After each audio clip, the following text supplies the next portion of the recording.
Musa peyğəmbər böyüyüb peyğəmbər olduqdan sonra və Firona öz möcüzələrini göstərdikdə, Asiya xanım ona iman gətirdi.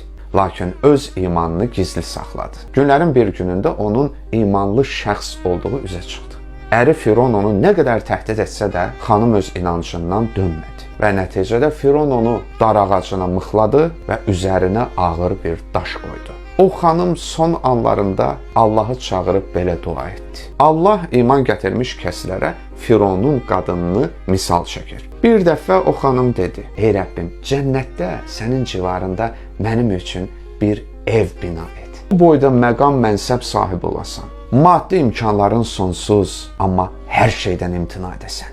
Və cənnətdə Rəbbin civarında sadəcə bir ev istəyəsən. Həm də işgəncəyə mübtəla olduğun anda. İlahi, mənə Firondan və onun əməlindən nicat ver və məni zalım qövmün əlindən xilas et." Xanım ola bilər ki, əri haram yolla güc, qüdrət, mal, dövlət əldə etsin və buna sussun.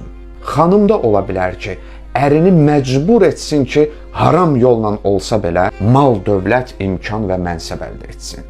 Hər iki hal pisdir. Xanım Asiya bunlara göz yuma bilərdi. Amma güclü iqtidarı, nüfuzu, var-dövləti olan ərinin əməllərindən Allaha pənah apardı. İmtina etdi hər şeydən. Zülmün yanında olmaq istəmədi. Əziz xanımlar, əgər görsəniz ki, əriniz haram yolla mal-dövlət əldə etməyə çalışır və ya haramın içində daxil olaraq başqalarının haqqını tapdalayır, buna qarşı çıxın.